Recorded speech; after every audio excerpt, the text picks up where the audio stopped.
Story time about how I married a married man. Disclaimer, this is not my story time. It was sent to me on Instagram. Years ago, I met this guy that I thought was really cute. Stupid and naive, and I believed everything he said. I worked in customer service. He came into my job one day and just started flirting with me, and I was like thrilled. My job was really boring. This cute guy comes in and just starts talking to me, and I just fall in love. I'm not exaggerating. I know it's pathetic. I couldn't believe that he was talking to me and that he was interested in me. The next day, he asked me for my phone number, and I gave it to him. Went on one date, and I was legit in love. It starts to get creepy. He was 20 years older than me. I was 19. I had never had a boyfriend, and I barely had ever been kissed. Played me like a fiddle. After 2 weeks of going on dates, he finally kissed me. I knew that he was the man I wanted to marry. But when I told my coworker about him, she told me that he was married. I asked him about it. He told me that my coworker must have been mistaking him for his brother because his brother and him had similar names and the brother was married. 2 days later, I asked one of his friends about it. That's when his friend tells me that he doesn't even have a brother and that he had been married for 15 years to a girl that was also 20 years younger than him. Even knowing this, I still married him. And you'll never guess how. Part 2 is already up. Story time about how I married a guy who was already married. Disclaimer, this is not my story time. It's sent me on Instagram. Even though I knew he was already married to somebody else, and even though I knew he lied to me about already being married, I still went ahead and married him. I was completely obsessed with him. Because he was already legally married to somebody else, we decided to use a different name for him, and somehow it worked.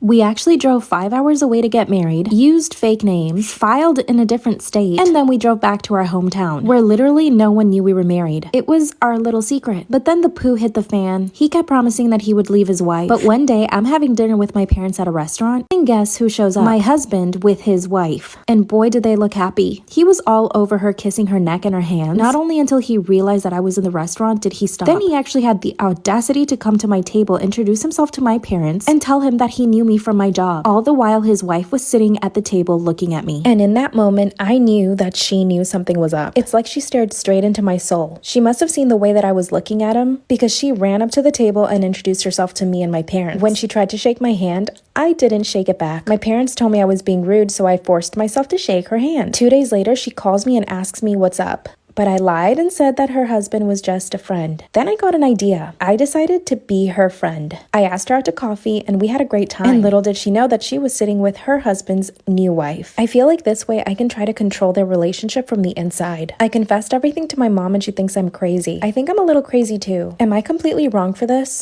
When I was in 6th grade, all I wanted was Uggs. Like, that's what everyone had. That's what everyone was getting. So I asked my mom and pops, which, by the way, are Albanian, like, they're immigrants. We didn't really have a lot of money growing up. And there goes my snot nose telling my parents, hey, can I have Uggs? I know they're like $100 and something. Someone should have smacked her. Or even just asking. My parents were like, yeah, like, we'll see what we can do. And I was just really excited because, like, I knew they would get them for me. They got me Uggs, but they weren't Uggs. They were knockoffs, which I wasn't sad about. I was never really like that because, like, if it looked like it, I was happy. And I didn't care that it said barefoot instead of Uggs. Like, I really didn't give a shit. Anyway, I was, like, so excited to wear them to school, like when we came back from winter break. And like these girls that were in my grade, I remember we were at lunch and like I was walking with my friend and they were sitting at their table full of little insects they were, and they look at me and they're like, oh my god, wait a minute, are those fake Uggs? They were all wearing like their bougie pretty little Uggs and their perfect little outfits from Gap. Meanwhile, I was wearing my sister's hand-me-downs, but you best believe I looked hotter than all of them. So like I got really sad and I went to the bathroom and I started crying. Keep in mind I was probably like 11 years old, but I went to the bathroom and I started crying and like I was just really sad, and I made my friend like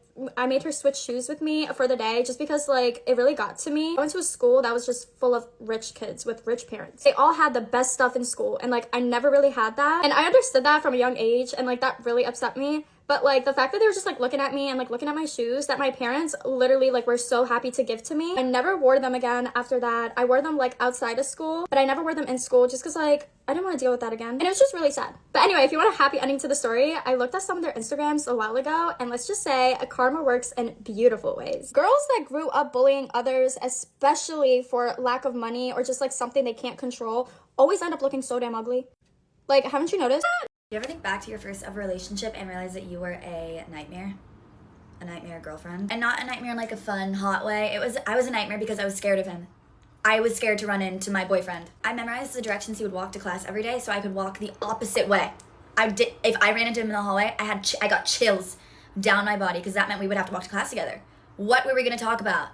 I was like 16, I didn't have any thoughts. I avoided him like the plague. Like anytime we did have to be in a room together, we would have our backs turned towards each other, refusing to make eye contact with each other, because that would mean we would have to like, I don't know, have a conversation. Or maybe just even like a, hey, how are you? Even that was too much. I hadn't had my first kiss yet, but I didn't tell him that. So anyway, one day he decided it was time for us to have our first kiss. So we planned it, obviously, over Probably Snapchat. So I get to this guy's house, we go down to the basement. Oh my God, we're sitting next to each other on the couch. I knew it was coming, and I told my sister to pick me up in 1 hour because I wanted to get this over with.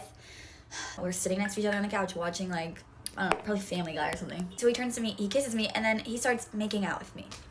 And it was terrible. The entire time I was like, ew, why do people do this? Everyone is insane. 100% sure it was my fault. I had no idea what I was doing. It was my first kiss, my first makeout, and Family Guy was on in the background. None of the instructional videos I watched on YouTube the night before helped at all. And I had taken notes, and I probably watched like 20. And I practiced on every apple I had in my house for some reason. And then afterwards, I was so embarrassed about my performance that I had just done, that I was like, how many people have you made out with? And he was like, 3. And I was like, oh, that's cute. I made out with 5. That was my first kiss.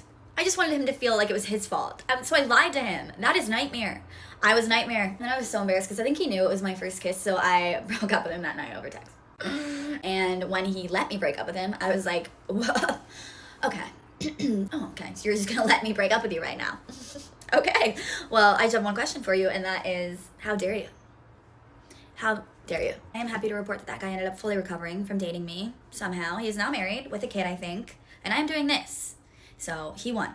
All is right in the world. Karma won, me 0. So, yeah. Am I wrong for wearing clothes that wouldn't fit my friend? I, 23 female, have a friend Sarah, 24 female. Recently, Sarah has gained some weight and so brought some new clothes. I met her this week and she was complaining about how she tried on a dress and it hadn't fit. However, she wasn't able to return it as she had waited a day too long. I agreed that it was annoying, but the dress looked cute and I didn't think it should go to waste. So I offered to buy it from her. She agreed. It was a little big in places, but I really liked how it looked and it's probably one of my favorite dresses. On Friday, Sarah was hosting a birthday party for her boyfriend Sam, 25 male. Most of the girls were wearing dresses. I decided to wear the dress I bought from Sarah as no one else had seen it yet and it was cheaper than buying a new dress. Before I left, I took a photo with some of the other girls who were coming. Sarah messaged me asking if I could please not wear that. Turns out she hadn't bought it from the shop, but it was actually a gift from Sam and she didn't want to tell him that it didn't fit. This dress was so much more expensive than she had told me and come from a specific designer. At this point, we were all about to get in my friend's car and I wasn't about to tell them to wait for me, so I just went and acted like I hadn't seen the message. When we got there, Sarah took me aside and told me she would give me a lift home to change.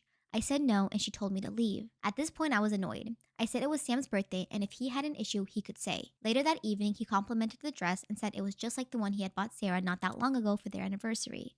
At that point, she said she wasn't feeling well and went upstairs. She messaged me this morning calling me a I feel like I should have been more considerate. When I was only 6, my parents abandoned me with my aunt and uncle for an entire week so they could go to Hawaii and make a sister that I never asked for. And while I was outside playing with my cousins, I fell down and I scratched my arm. So I went running to my uncle crying and I showed him the scratch on my arm and he said, oh no. And I said, can I have a Band-Aid? And he said, no. 6-year-old me was like, what? And my uncle said, are you bleeding? And I looked at the scratch on my arm. I was like, no. And he said, Band-Aids are to stop bleeding. So if you're not bleeding, then that means that you don't need a Band-Aid. So no. That was 20 years ago. And to this day, I'm just like, what the Mark? Who denies a crying 6-year-old girl a Band-Aid?